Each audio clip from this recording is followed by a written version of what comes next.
And I think it was minus 55, and Brenda was selling books there, helping folks learn, and she continues to do that. She teaches a course through the University of Saskatchewan online. So if you want a great weed management course online, Brenda teaches it, and she can tell you a little bit more. She's worked as an organic inspector. She's a PhD in agriculture, a great colleague, and I'm so grateful that she flew here from Saskatoon. So thank you very much for coming, Brenda.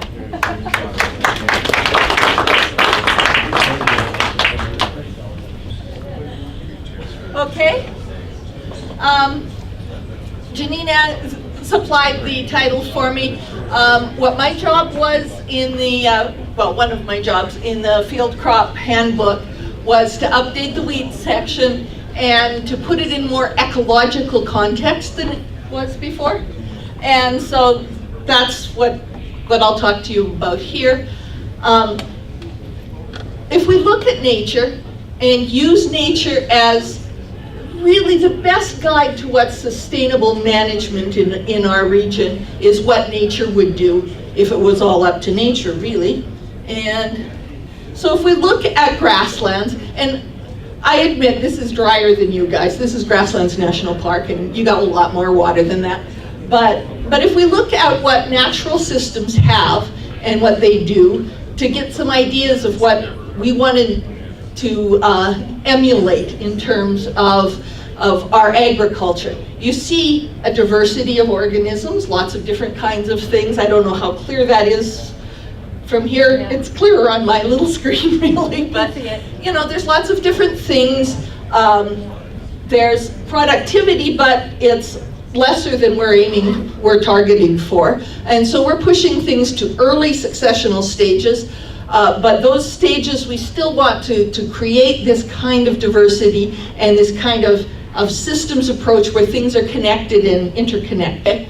But in agriculture, we have a different feeling about the role of weeds. We tend to view weeds as a curse from the gods. You know, they strike us down with these evil things that we must battle against. And I think we want to have a little bit different attitude to where weeds fit into the universe, as we look a little more about perhaps where we fit in too. And weeds are a natural part of how the world works.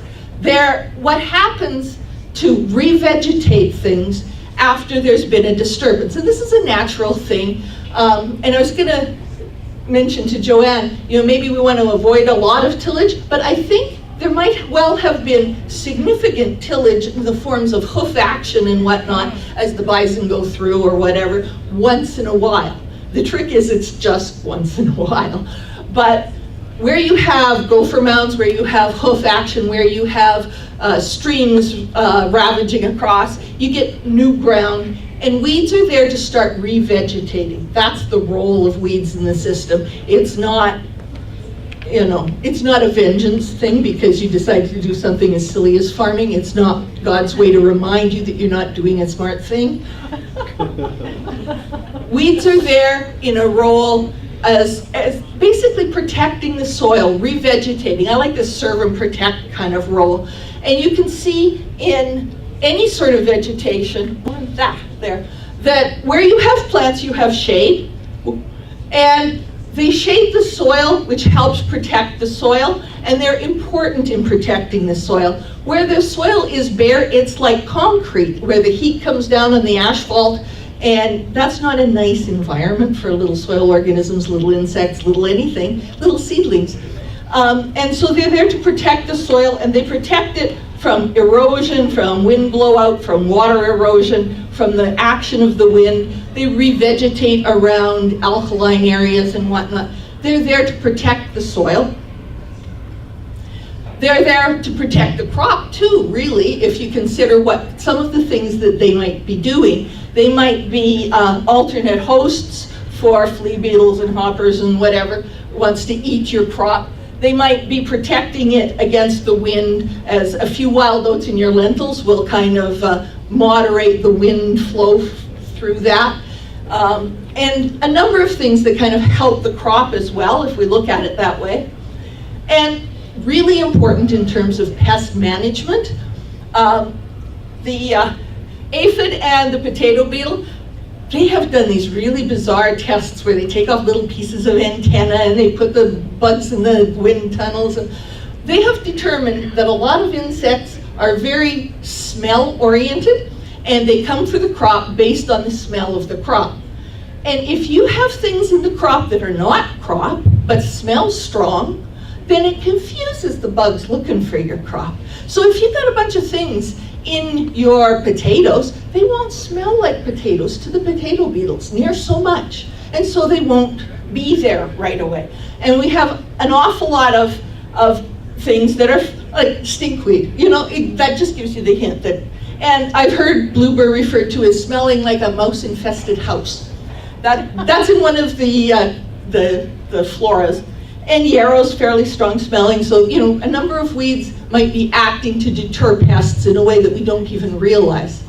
And in fact, one canola study, and I know canola is maybe not your organic crop, but one canola study indicated that up to 25% of the area could be seeded or not seeded, could be left wild, and that would still increase canola output because of the beneficial effect of having pollinators throughout the region. This was in northern Alberta, but still, you know, up to 25%, you'd still get more seed if you had that much left in natural vegetation and in an agricultural area. That's going to include weeds. And you know, some of the little flies have to, you know, jump around 3 or 4 times. And, is this a good spot? Well, it's canola. This is good canola. This is good canola. Okay, I'll lay eggs here. But if it goes, ooh, this is wild oats, not so good. This is pigweed, not so good. They fly away because it's not a good place for them. So insects really target crops specifically, and a lot of them really like the things that they have. And there are a number of things, ichneumid moths or wasps, that are really a disgusting alien predator kind of lifestyle, but they lay their eggs inside caterpillars. But as part of their lifestyle, or life cycle, thank you, they need little flowered things. We tend not to grow little flowered things, but weeds tend to be little flowered. And so having weeds in there will help have all of the kinds of insects that you need to get a good and wholesome balance of life on your farm. And this is my John the Baptist. Weeds go to prepare a place for what follows. And you can see that they have, sometimes they have these kinds of mycorrhizal attachments in their roots. Sometimes they're adding to feeding the soil and the soil algae and the soil organisms. And this is Canada thistle. You gotta think that those roots are punching through the hard pan. They're bringing up resources from deep in the soil and putting them up in the surface where they're more accessible to the crop. I have people ask me, I have 2 big problems. One is that with all of the rain we've had lately, my soil is really hard and compacted. And the other problem is I have all these Canada thistles. These are related to each other. Yes. And these Canada thistles are punching through there better than any radish is gonna do, really. And making lovely little channels, punching through that. And so they're helping you use up your resources faster, perhaps, but they're pulling up stuff from regions where it's all anaerobic near the surface. There's still some stuff going on down below that they can pull into the rest of the biology. So we see this field of dreams. If you build it, they will come. Well, with nature, it's if you leave it bare, the weeds will go there. Nature will fill it in. Nature will fill in any gap that you leave. And if you really don't want a lot of weeds, you need to not leave so many gaps. I have a very simplistic kind of presentation on weed management. For me, the A is an avoidance. You want to avoid bringing in a whole lot of new problems. And there are many ways that we accidentally bring in weeds to farms. This is a graded part of the roadside of that Grasslands National Park. Weeds will travel in the ditches.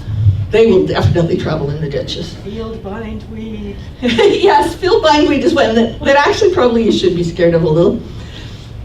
This is a seed sample, and sometimes you bring in more seeds than you intended to bring in, and in seed lot is one of the places where you might bring new weeds into your farm. Hay is another place you might bring new weeds into your farm. So you want to be really careful when you're bringing in any form of input that is not bringing a bunch of weeds with it. And I know a lot of times when you're importing hay from a distance where they've got different weeds, it's because you're desperate and you need to, right? So maybe the answer isn't don't bring in any hay, but maybe it's, keep that on a smaller acreage where you can kind of keep track of what's going on and not have something escape too much. Some things like around Swift Current, they're saying that they think that the Persian darnel came in with hay bales, for instance. And when you're trying a new crop, there are some lentils in there, but some other stuff too. When you try new crops, that's another opportunity for new weeds to be coming in with that. And just be careful. I'm not suggesting don't try new crops. I'm not suggesting that at all. But be careful what you're getting and what other additional stuff is coming through in the mix. And there are probably lots of other ways to get weed seeds. And lots of animals are probably moving them around too. So it's not possible to isolate yourself so completely that you don't have any interaction with the forces of nature. I mean, you don't really want that. But so weeds will come in. But you can modify how many weeds come in if you're a little more intentional about how you manage your inputs. The next thing is to look at buffers. For organic farm, having buffers between your crop and the neighbor's crop is important. Those buffers are, I suppose, primarily to watch for herbicide drift and things like that, but watch for the weeds in there too. That's a good place to watch for what's coming in from next door. And sometimes buffers are bigger than that. I love shelter belts. In Saskatchewan, there are an awful lot of people pushing them over, but shelter belts are a lovely idea. Yes, they might have weeds in them, and you should probably be vigilant about what's growing in there. But they're also stopping the wind, they're stopping the tumbleweeds, they're providing a habitat. They're providing the habitat for the birds who are going to eat all your grasshoppers when it's your turn. They're looking after things. This is a lovely thing to have, and it helps reduce the spread of weeds by reducing the force of the wind that's blowing your neighbor's canola swaths all over the RM. And, oops. This guy is Dwayne Woolhouse. He invented this machine with, at this point it had sort of bars across it. He eventually put chains on it, and they whip around and just make mush of what they were whipping around into. And he uses it with his little short lentils that have tall wild oats, and those tall and very noticeable from the edges wild mustards or the Canada thistles or whatever. And he cuts them off above the level of the lentil, and the nastier the better for that, really. If you cut them off like with scissors, they regrow, but if you smush them off like a weed eater, they don't regrow near so well. Does that prevent competition in the lentils underneath? No, probably not. It's probably too late for that. But it prevents seed set. And reducing seed set is huge in reducing problems, avoiding further problems. If you type in weed surfer on YouTube, you can find a company, there may be more than one that makes them in Europe, actually. There is so much. Yeah, YouTube, any of the implements, and you get all these great videos. This is, the green thing there is a weed distribution system. If you want to reduce that, perhaps you could catch some of that chaff coming out of there. And perhaps you could sell it as organic feed. It's a win-win. But yes, it's possible to spread weeds on the farm. It's possible to reduce the spread of weeds on the farm by being careful, by using chaff collectors. This is another weed distribution mechanism. Apparently this one's specializing in quackgrass. Again, be careful with what you're moving from field to field. If you've got a small patch of quackgrass, you want to have a small patch of quackgrass. You don't want to generally distribute this and be generous with all of these rhizomes throughout the whole field. And this is just a shot of green feed. If it gets to the point where your crop is really weedy and is about to set seed and put seeds 1,000 times the seeds that it has now, and in some of these weeds 10,000 times the seeds it has now, perhaps it's time to cut it before it gets there. And this is why I'm so happy to see so many people in these panels are livestock people as well. There are just so many better things that you can do if you have livestock in terms of weed control. And grain feed, silage, grazing, depending on what your situation is, getting rid of weeds before they set too many seeds is really helpful in long-term weed management. The B in my alphabet is for build, and I think you need to build diversity in your farm. If you're coming from a mindset where your rotation is largely canola and snow, then perhaps you need to think bigger and more about the proper role of a rotation in your system. And the rotation does a couple things. If you have different kinds of crops, you have a whole lot of benefits from the different kinds of crops. But if you have different kinds of crops, one of the benefits is that you have different kinds of management that go with those. And so when I heard the two gentlemen who were just the last one, and they were saying, we try not to do the same things too often so that the weeds, as part of our weed management, perfect. Yeah. Because if you do the same thing, you get the same weeds. And you get those weeds and they all set seed, and then you do the same thing and all those seeds have a great place, so they go for it. And if you keep doing the same thing, those weeds get more and more and more. And they kind of adapt to that increase, or at least the ones that fit the windows of opportunity that you're leaving open are the ones that will really flourish, and you're not doing anything that really gets in the way of that. You need to change things up, so you close that window and you open one over here maybe, but that way you have a more diverse weed community and you don't have any of them getting really out of hand. 40 minutes. Okay. This is just a picture that came off of Steve Shirtliff's YouTube video on the rotary hoe, but he's talking about the increase of herbicide-resistant weeds. And we think in organic, well, that's not our problem, and basically that's true. But I think it's also possible for weeds to get tillage resistant. If we always do our tillage in the same way, those ones that can make it through those windows can actually increase and become more and more of a problem. Thistles would be a good one. Thistles would be a good one. I think all of the weeds will do that if you give them a chance. And that's why you find often that the kind of crops you grow determine the kinds of weeds that you have. So if you only grow annual crops, you tend to have annual weeds. If you grow perennial crops and you don't have any of those kind of tillage, you eventually get perennial weeds more than annual weeds. If you switch it around to all sorts of different things, then you have a better chance of not favoring one consistently. It's like we have kind of the season from snow melt to freeze up is our window of opportunity. We put in a crop and it gets bigger and better and is good and strong and competitive and all that kind of stuff, and that's good. We might even have a few little tillage events in here that disrupts this. So our windows of opportunity are fairly small. But we certainly have those at the beginning and the edge. Well, you know who loves the beginning and the edge of the season? Quackgrass. They can grow when it's nearly freezing, maybe even when it is freezing. They can grow under the snow. They do really well if you give them the sort of fall, winter, spring season all to themselves, if you've got nothing there. So that's a window of opportunity. This is a rotation that is Martinense's rotation at Carmen. Is that right, Carmen? Yeah. And it's brilliant. It's got a 1 in 3 green manure, so that's a hairy vetch barley green manure. I think this is a pea oat green manure. And it's got different things in there. It's got spring wheat, and I think those are soybeans, and this is flax, and that's fall rye. So the fall rye has a different season than the spring wheat. If we look at it, you can't see those, but I can.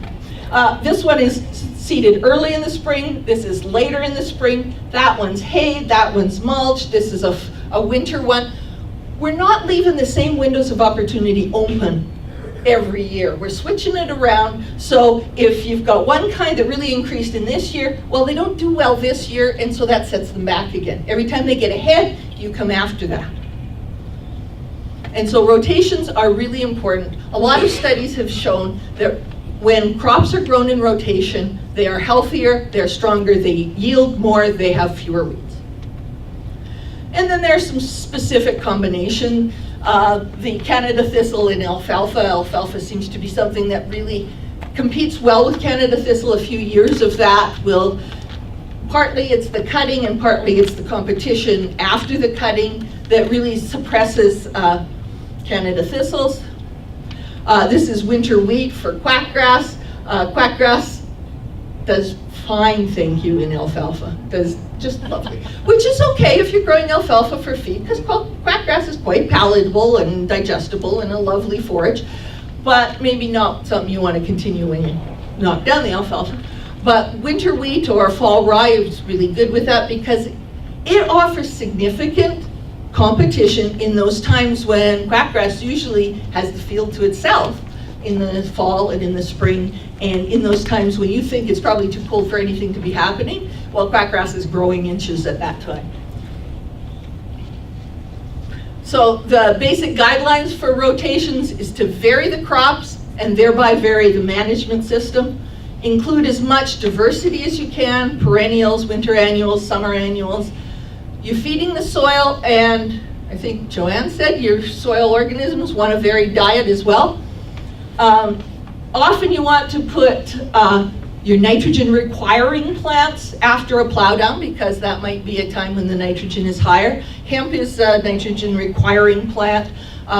Wheat, if you want high protein, it requires nitrogen. So those might be places you put that. Or you might be thinking that your plow down is your most weed-free spot, so you might put your wheat competitors there, maybe your flax or your lentils or something like that. Put your wheat competitors before and after them. You have a strong crop so that that doesn't, increase too much. And if you wait with your pulses until most of the nitrogen has been used up, the weeds won't have access to nearly as much nitrogen as the pulses have, and so the pulses do better in that kind of weed environment.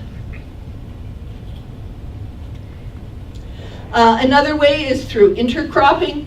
A real common intercrop is to underseed sweet clover or alfalfa under a cereal.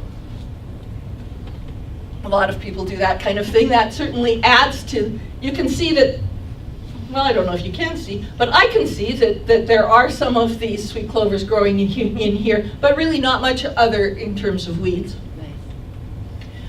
If you're not comfortable in growing an intercrop because you think, how would I separate these seeds and I don't want to take it to a seed cleaner and it's going to be a problem and I'm scared, then one of the options is to do that for your cover crops. And I was hearing again that the number of people here are trying more diverse cover crops, those 12-way mixes of all sorts of magical things.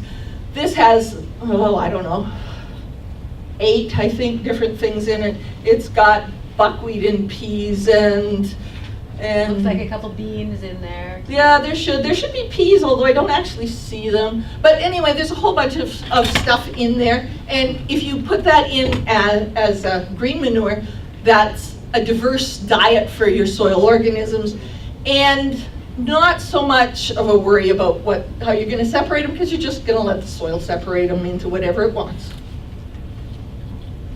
There's a growing information about intercropping, but not much of it is really available at this point, but I think we're working on that. There'll be intercropping in the new manual, and there'll be intercropping in some of the other materials coming out of Poggy.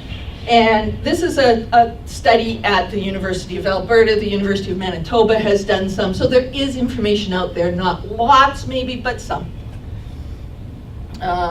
More than when we published the book in 2002. Oh yeah, definitely.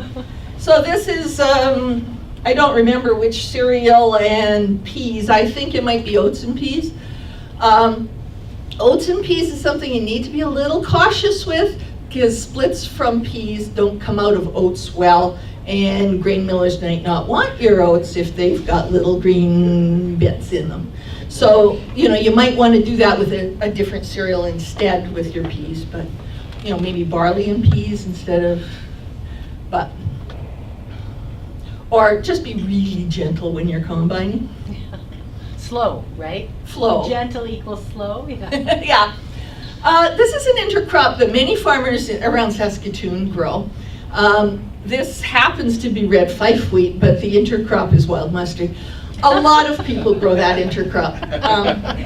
It balances the sulfur-nitrogen ratio. Just what I was going to say, Janine.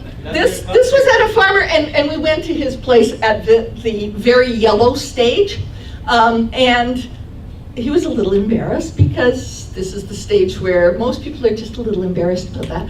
But he reported afterwards that that in fact was his best yield ever on that field, and he attributed it to the higher phosphorus levels that he thought he was getting out of that. And his farm is pretty phosphorus poor, so that could be true, and I have no reason to think not, but I didn't go there and collect data.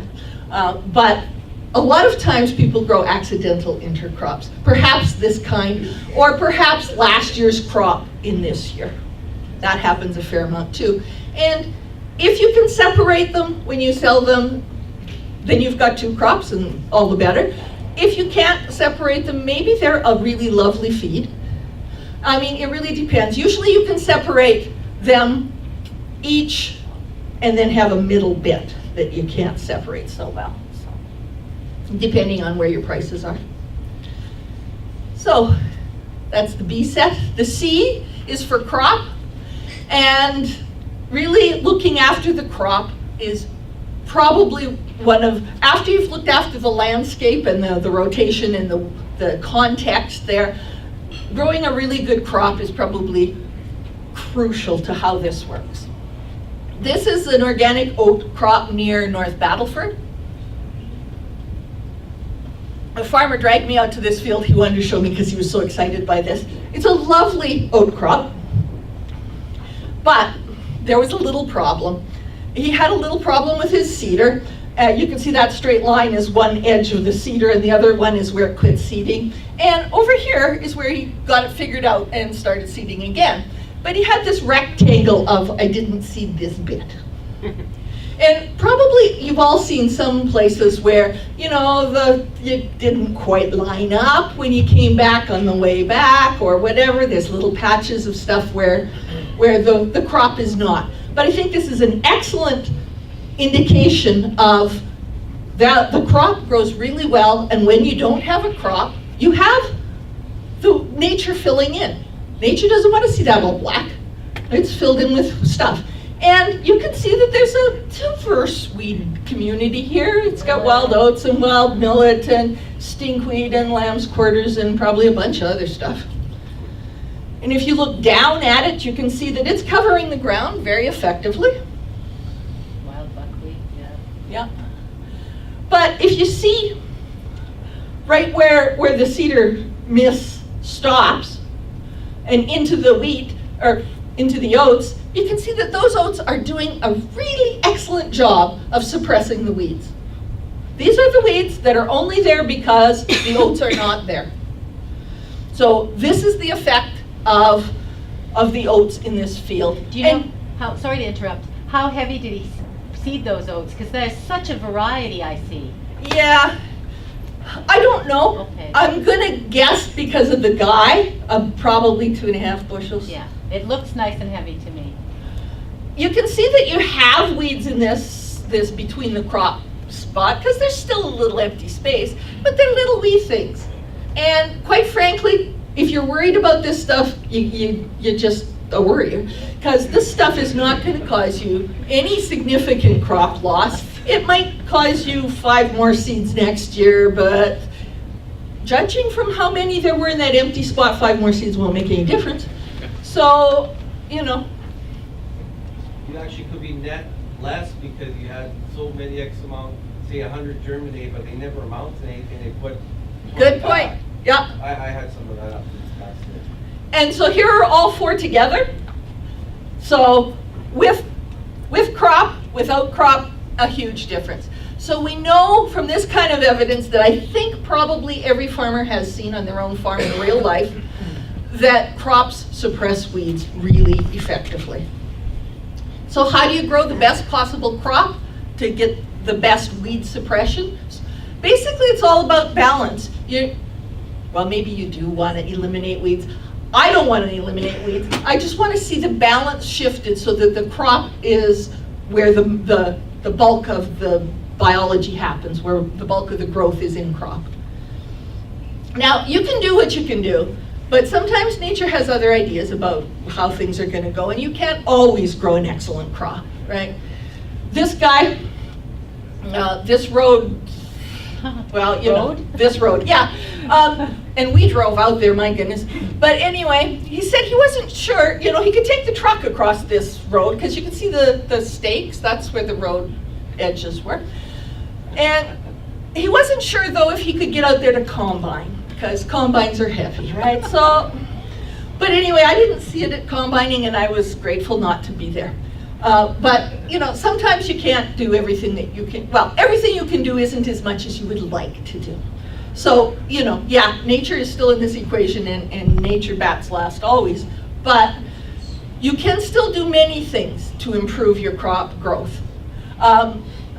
Research at the Lethbridge Research Station with Bob Blackshaw, he took a number of different weeds and crops together and added different levels of nutrients to them, and lots of times when there was more nutrient in the pot in the stand, the weeds took up that way faster, way better than the crop did. So sometimes adding fertility is adding it for your weeds, not adding it for your crops. So be careful in your rotations and whatnot, and in your additives here, and balance those things out. And this is one of the places where, particularly if you're growing pulses, put them where the nitrogen is beginning to be depleted, and the weeds really are struggling for the nitrogen, but the peas and the lentils and I guess the faba beans, some of these guys, can just do so much better when they have that kind of significant advantage. It also matters what variety you pick. This is Steve Shirtliff, and he was talking about a pea trial that he had where the 4010 peas were just so amazingly better. He said that you could drive by at 120 kilometers an hour and see which ones were the 4010s. They were that good. But sometimes there are better organic varieties. And you know, if you can find those, what works on your farm, and I'm not going to give you a list of what I've seen on different trials, because it'll be different in your farm.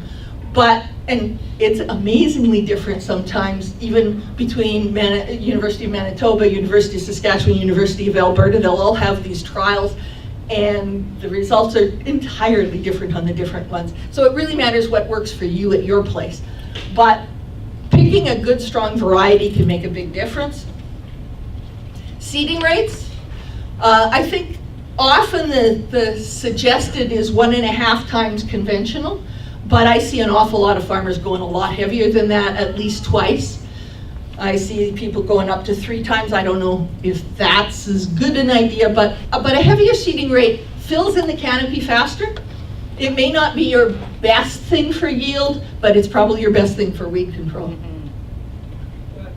Just something to add, I think seeding rate is important, but it's how you put it on there. Cover the ground as much as possible with that high seeding rate, not dumping in one row. Yeah, and if you have if you can disperse it over the wings of the sweeps or whatever, or if you can cross seed it, or if you have narrower rows, depending on what your options are, that tends to be a harder thing for producers to do, because you've got the equipment you've got. And you know, sometimes you can cross seed, right? I've seen a lot of guys. Yeah. Just the seed placement, I really think that's a very important point you made. Seed placement is really important. Yeah, and it's again all just getting the canopy to close as early on as you can. Mostly in this kind of stuff, in the crop weed interactions, it's first come, first serve, because they can get out there and they can close the canopy, and then nobody else can do very well. Seed size is also important. This is from a study that Chris Willenberg and Steve Shirtliff did, where they divided oats into 3 different categories, and they found that if they seeded the biggest oats, they got better yields and better weed suppression than if they seeded the littlest oats. And it was a fairly linear relationship. So if you've got a quick clean or something, you can just Scalp the heavy stuff out. seed off and use that as your seed. Interesting. That could be advantageous. This is Neil Harker. He works out of Lacombe, and he did a study where he looked at, and he did this under a conventional system. So he had a rotation of, I think, canola and snow versus canola, pea, barley, or something like that, some rotation like that. He had a seeding rate, sort of the regular rate and double the regular rate, and he had a strongly competitive cultivar and a not so competitive cultivar. And he looked at how much advantage there was to having a rotation, how much advantage there was to having a seeding rate, how much advantage there was to having a strong cultivar. And he found that each of these had a certain amount of advantage to them, 10, 20%, something like that. But if he stacked them, if he used all three of the best practices, so with a rotation, with a high seeding rate, with a strong cultivar, he could get 70 times the wild oat suppression that he had in the lousiest situation. So, and in fact, this was wild oat suppression, and they had plots that even the chem guys said wouldn't pay for themselves to spray for the amount that they had left in them, with just techniques that are incredibly organic friendly. Yeah. And that really, we know these things. When you put them together, your neighbor might say, oh yeah, you can get like 5% more of that. What does it matter? Put them all together, you get way more than that. And you can get the kind of control that really your conventional neighbors will be impressed with as well. Although, I gotta say, worrying about the conventional neighbors is not useful territory, really. But you can get really good results. 15 minutes. Okay, D is for deal with it, which is if all of these lovely things still leave you weeds, you might want to control them with tillage, mostly. Stale seed bed is something a lot of people do. They cultivate early on these weed seeds. Weed seeds are triangular, apparently. The weed seeds germinate, then they cultivate again, and all those ones out of the top, like you were saying, the little ones have germinated and they're out of the way, and then your crop grows in a place where there isn't a whole lot of weed seed to germinate later on. This can be fairly effective, but wild mustard germinates every time it rains, so it won't work for that. But for a number of weeds, it will. And I know a number of farmers wait until their wild oats have come up before they'll seed. In some years, that's waiting too long, but sometimes that works. The environment is what it is. Another method I've seen when you do it with a harrow, it's called blind harrowing. But I've seen it with rod weeders or with cultivators. With cultivators, I've heard it referred to as skimming. But basically, you put the crop in, and it germinates, and you hold off, and right before it's just about to come through, you cultivate right along the soil surface. This is risky. You have to have good depth control, right? If you can control the depth really well, if your soils are like that, then this can be a way of eliminating everything else and letting your crop seed be the first one out, because everything else is taken care of. Harrowing itself, there's been a lot of studies out of the University of Saskatchewan and the Agriculture Canada station at Scott. Eric Johnson and Steve Shirtliff work well together. And basically for crops that are seeded deep, harrowing can be really effective at removing surface weeds, particularly the young and small ones. These are the stages when that's useful. If you live around Brandon, this might not be the technique for you, because it really works better if your soil's dry. And as far as I can tell, the soil's never dry in Brandon. But Occasionally, right, guys? Occasionally. When you don't need it to be. that would be. This is an Einbach tine harrow. This is a harrow. I got this picture off Kijiji. So apparently they're available. But it can be any kind of harrow. You don't have to go for the expensive European model. But if you pick something more aggressive, you have to go a lot slower. And Eric Johnson assures me that harrowing is harrowing, but it's aggression that's the thing that counts. And you want to be really, really, you want to walk this one through the field. You know, I suppose you'll you can lose your drive crop. this one. Yeah. You know, if the crop is up already. There's even a difference between the tines on the straight and the hook. I'm scared to use those ones up there too. Yeah, and it's a matter of art as well as science, certainly, but the you can set a lot of them, the angle on them as well, but a lot of it has to do with if you're getting nervous, go slower. This is a rotary hoe. This is Steve Shirtliff in his video again. You should see Steve Shirtliff's video at some time. I didn't expect that I could show a video here, but it's worthwhile. These rotary hoes have little tiny spoons, and they come over and they flip the surface of the soil over. And if you've got really a lot of residue and straw and whatnot on the surface, it sort of flips it up, but it comes right back down. And the little white threads, sort of stage of weeds, are really well controlled at this, and you can do this fairly, well, I guess aggressively, but it's really only doing this at the very surface, so. But it's a fairly neat thing, and you can drive really fast with this one. There are other kinds of tillage options. You can see by those soils, I didn't get this picture from around here. This is an internet picture. But, you know, cultivating between rows. There's a thing that I'm seeing more of, and I've seen YouTubes of, but I haven't seen it in person, these cut combs. They have blades, and something like wheat or barley or whatever, when you go through, it'll just kind of, you know, gently flow over those. Whereas something like a Canada thistle, it's sturdy and tall, or a wild mustard or whatever, and it'll cut those off. And it's particularly, I noticed it mostly because it's particularly effective on wild mustard and cereals, which I know a lot of people who stress about this a fair amount. So, Yeah. and carbohydrate starvation, and I was sourcing pictures on the internet, and I could not find a picture for carbohydrate starvation. So I'll bring you back to this thistle picture. The idea behind this, if you've got Canada thistle, is if you wait until at the point, you can see that it has root reserves. This is a picture of a foot worth of material 2 years later. Canada thistle has bountiful growth potential.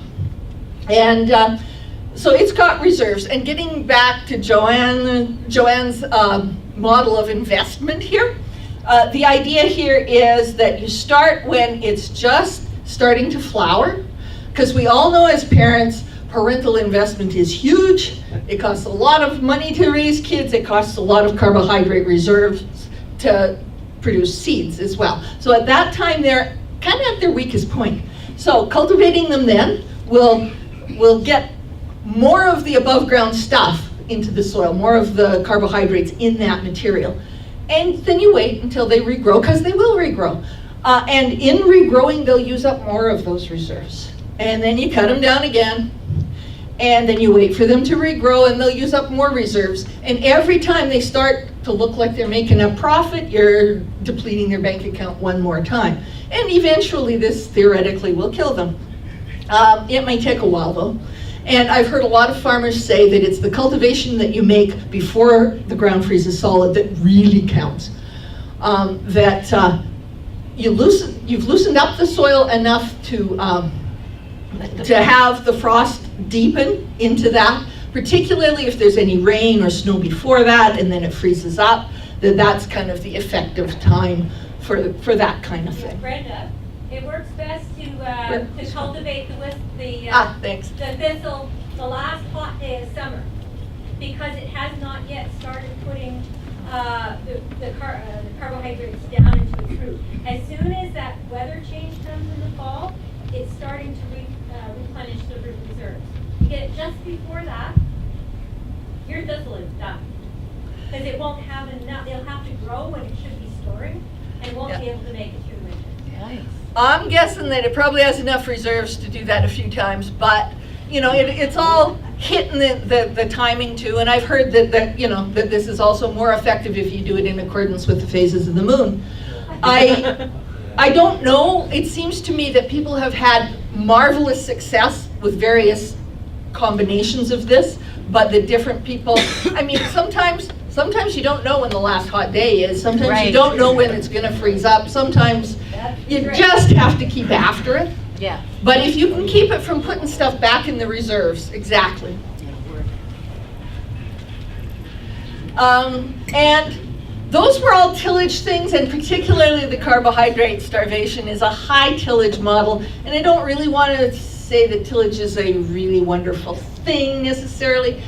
I think tillage is important and it's a useful thing, but I think we want to be as careful as we can about reducing the amount of tillage that we do. So I added some not quite as tillagey tillage. And this is the noble blade or a wide blade cultivator. And you can see in here that although it causes tillage in this little rows like that, most of it's undercutting there, and it's still cutting off your Canada thistle or your whatever, and killing things. Oh, go faster, okay. But not causing the same level of soil disturbance. Sorry, for that, how many producers do you know that actually use that? Actually, yeah, I live in Saskatchewan though. Okay, yeah, no, I know. And in the brown soil zones more. Okay.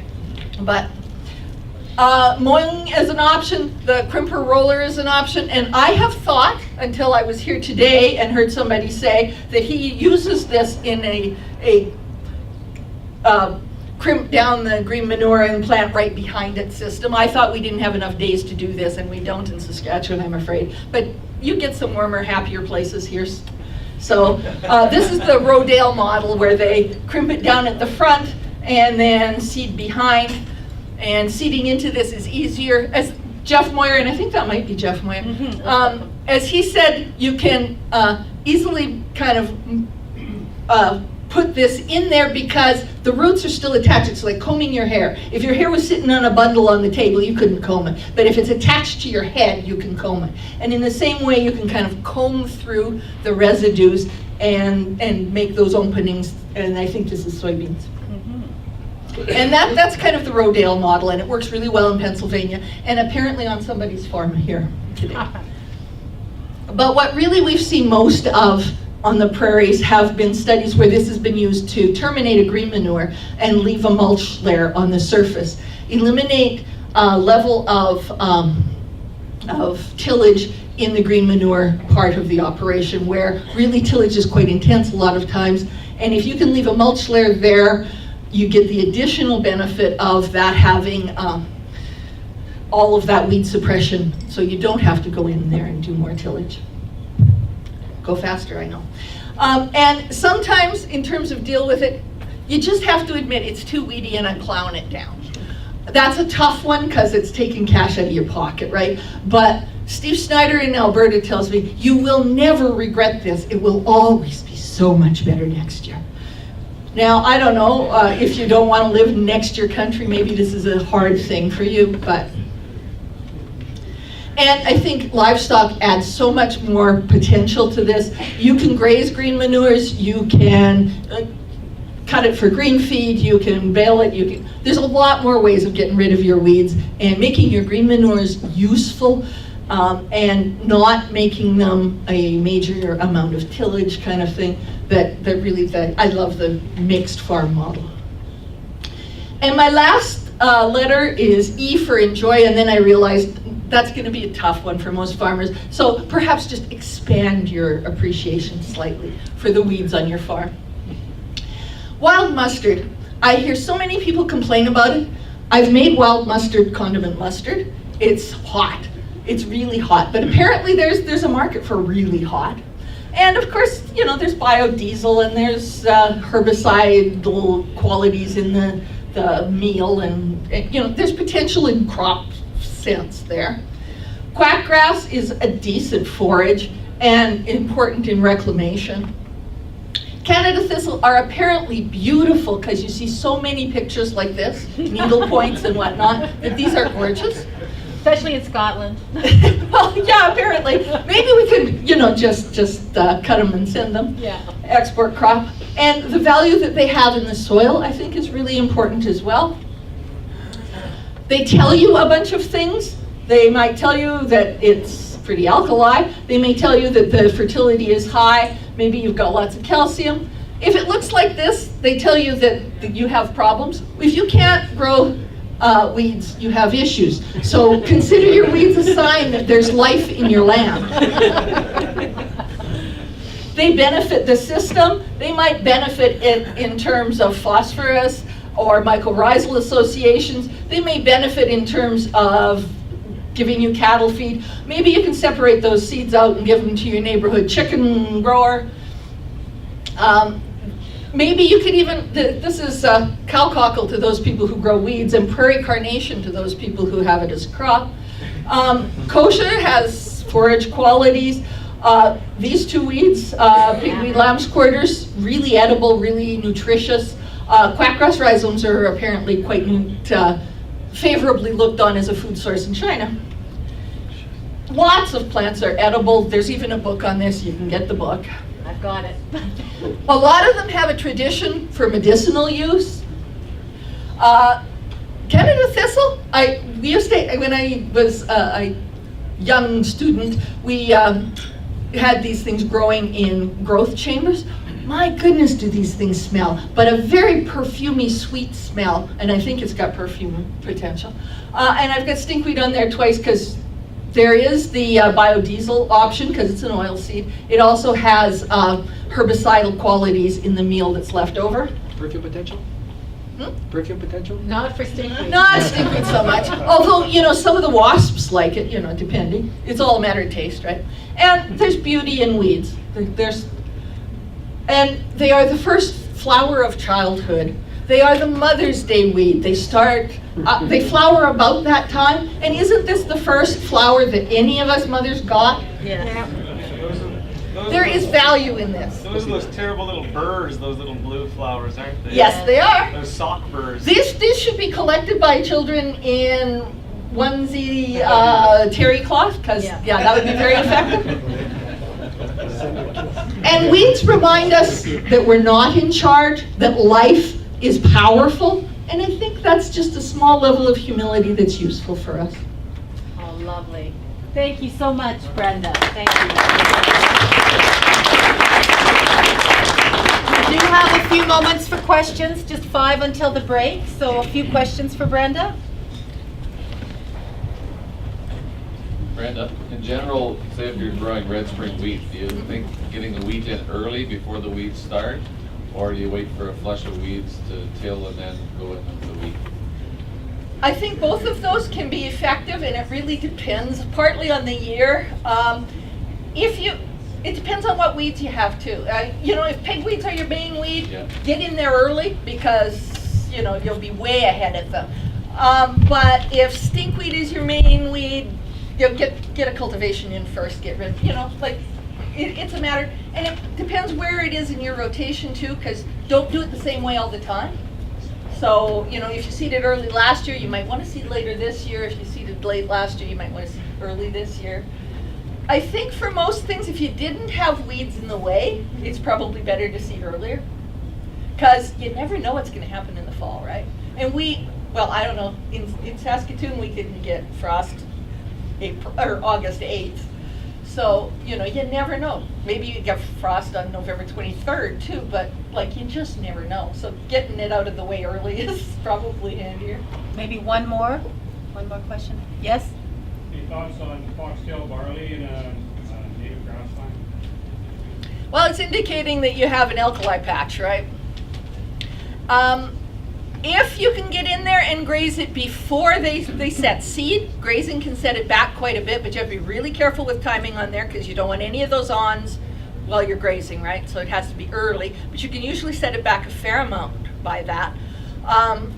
Barley might be something you could seed in there in place of that because it has a relatively higher alkali tolerance, right? But it's probably one of the things that's growing there because nothing else wants to. Right. Erin, you have a question? Brownleaf mallow. Aha!